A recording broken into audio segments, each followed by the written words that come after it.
The following is a look at the killers of Dead by Daylight, and any real-world equivalents they might have. Let's continue. Kazan Yamaoka, aka the Oni. The Oni continues the trend of serial killers that don't fit the typical idea of what a serial killer is. The Doctor may have been an institutional serial killer, but the Oni is more a sheer force of nature. He murdered perhaps hundreds of people, all in the name of ridding Japan of fake samurai.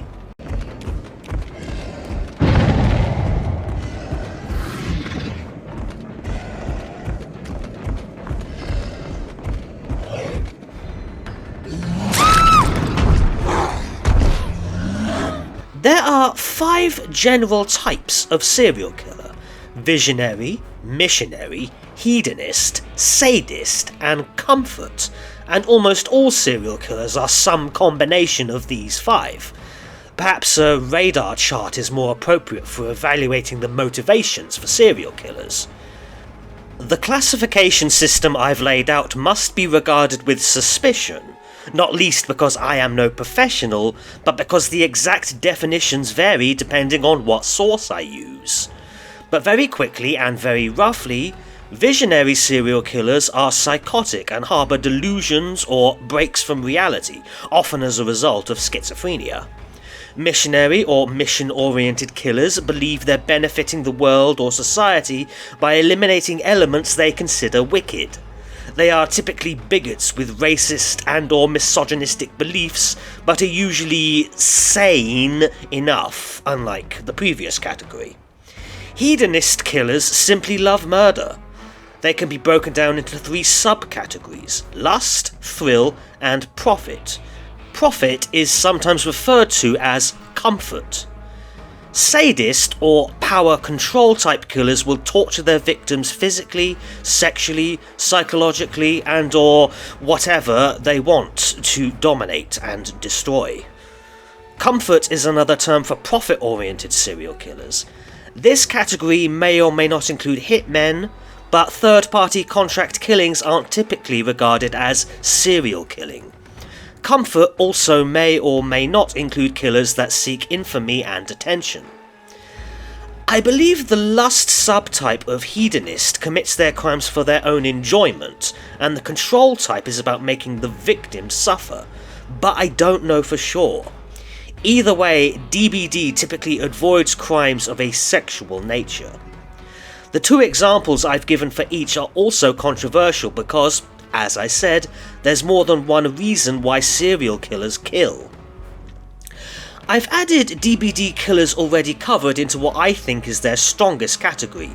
Again, it's all up for debate, and actually most DBD killers are motivated by vengeance, which isn't a motive for serial killers unless it ties into a wider mission, often abstractly.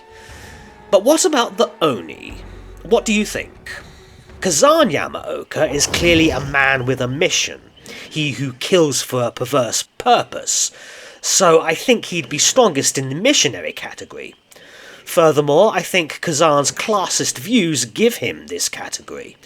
But Kazan's crime spree also reopens the tropes of torture and cruel and unusual. He tore people apart, left them in agony as he watched them bleed to death. This combination of goal-oriented murder and boundless sadism reminds me of the Snowtown murderers, where John Bunting and his accomplices tortured and killed people they deemed sexually deviant. But there really isn't much else in the way of comparison to this, and I doubt this case was an inspiration, even less so than many other cases so far covered. Kazan also took grim trophies from many of his victims. It isn't clear if he kept them all, but given he's killed so many people, I should think he'd have to hire out a storage shed or something. I imagine its contents would make Ed Gein queasy. As Kazan's bizarre mission continued, he unknowingly killed his own father, Renjiro Yamaoka, who tried to stop this slaughter. Kazan could have been killed, but Renjiro couldn't bring himself to do it, and was ultimately slain by his own son. When Kazan learnt he'd murdered his own dad, it sent him into an uncontrollable pit of rage and despair, and the bodies kept piling up. The Oni is very likely the Dead by Daylight killer with the highest kill count in their lore, and given the time period he occupied, extreme examples are being summoned, Giles de Reyes and Elizabeth Bathory and the like. Is Kazan from nobility? There's some suggestion he is, if my understanding of the ruling samurai class is accurate, so the ancient privileged serial killer is probably a good comparison for him. But like with the plague, it's tricky to judge someone who lived so long ago. He's much less sympathetic than Adiris, obviously, and he's more akin to a tyrant or hands-on dictator. Genghis Khan is perhaps the best I can do at this point. What is well known is he is the ancestor of Rin Yamaoka, aka the Spirit, who I've already covered. I speculated that Rin Yamaoka suffered from bipolar disorder, and this was the source of her own rage. Bipolar disorder is a mental illness in the truest sense, i.e. it's not a personality disorder, but is something innate and wrong with the brain, regardless of any trauma the individual did or didn't go through. It's no secret that bipolar people can be very destructive and have their own types of abuse.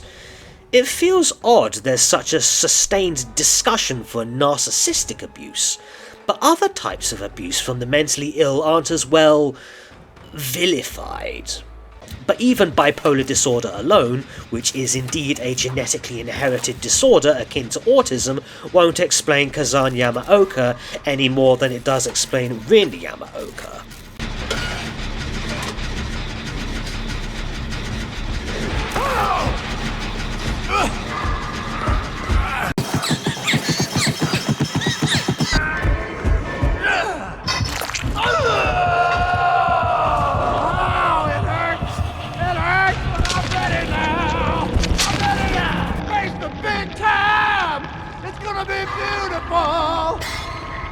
Something else has also been bothering me. Is someone who can be classed as a serial killer necessarily a type of psychopath? Perhaps the visionary type are too far gone, divorced from reality to such an extent that they can kill without that psychopathic instinct. But the visionary type is a stark minority. I don't know. But Kazan, and anyone else who's done anything close to what he has done, is clearly psychopathic. The Oni has traits of both Factor 1 and Factor 2 psychopathy, like most real-world killers, and he'd certainly score over 30 on the PCLR. His add-ons and my reading between the lines tells me something else about him. When his son got injured with a friend, Kazan killed the friend. This surely makes him a child killer to his morality pet son, who would continue the Yamaoka bloodline. But what's making me feel uncomfortable about this particular case is placing him in historical context. I know about as much about feudal Japan as I do about ancient Mesopotamia, so giving Kazan his context is a headache. As is, like any missionary serial killer, his crusade just feels so silly. Before we continue, I'd like to highlight how Kazan's inclusion brings something we've not seen to DBD before. He is a brute. Large, masculine, aggressive, berserk. The other killers thus far are too tactical and or weedy, at least compared to this beast. Which is all the more surprising given my popular culture image of a samurai is one of elegance, temperaments, honour, precision. Not this! I happen to be an admirer of Miyamoto Musashi, a Ronin samurai and philosopher who, for me at least, embodies the Eastern equivalent of stoicism and dignity.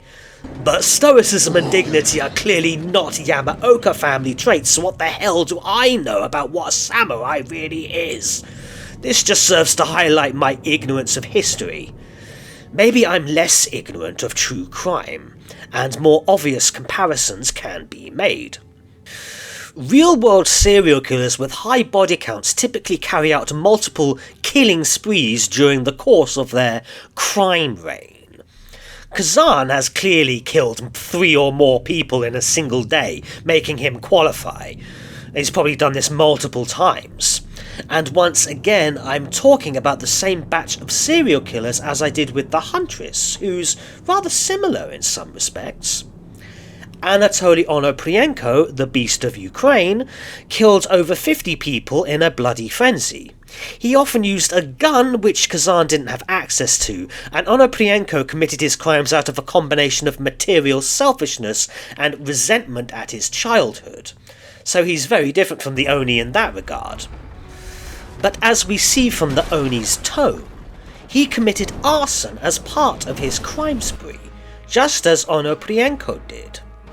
Chinese serial killers Wang Qiang and Yang Xinghai didn't burn down property, at least as far as I know, but they have that same insatiable bloodlust that resulted in scores of people losing their lives. I remember comparing them to hurricanes, a sheer force of nature just like the Oni, but none of these killers are missionary types.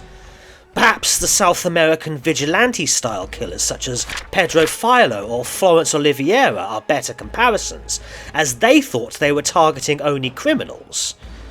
Perhaps. But one thing all missionary-type serial killers have in common is that they are the problem. Like the Nazis who tried to eliminate certain demographics, apparently oblivious to the notion that it is them who should be exterminated. The same can be said for any missionary murderer. It is them who are worthless, them who are a burden on the rest of us. What a tragic irony. Where does this leave Kazan? The samurai who's not a samurai and wants to eliminate non-samurai. He's an in-universe parody of nobility.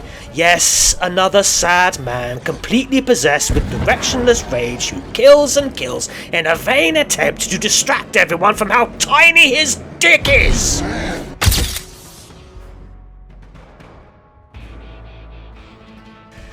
Comparing the Oni to the Snowtown murderers was a bad comparison. But when it comes to snowballing, there's none better. Once the Oni gets that first hit, the clock starts ticking. First hit gets the target bleeding, and once Kazan has absorbed enough blood, he powers himself up to a sort of super hillbilly.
The mechanics perfectly lend themselves to how much of a brute this character really is. I won't deny there's something satisfying about beating the snot out of a teabagging scumbucket, but it's just not me.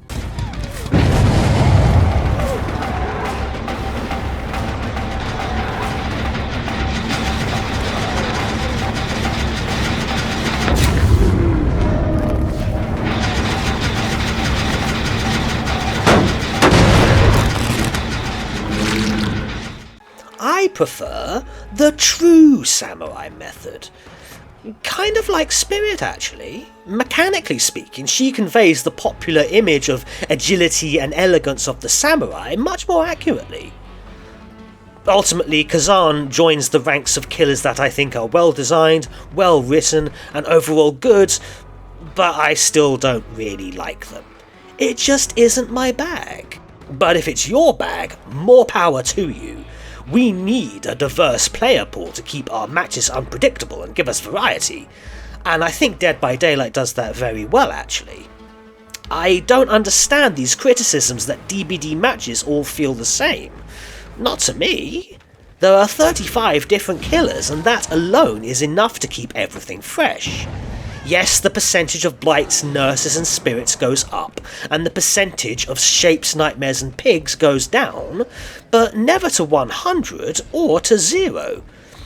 Different killer players of different experience levels like different things.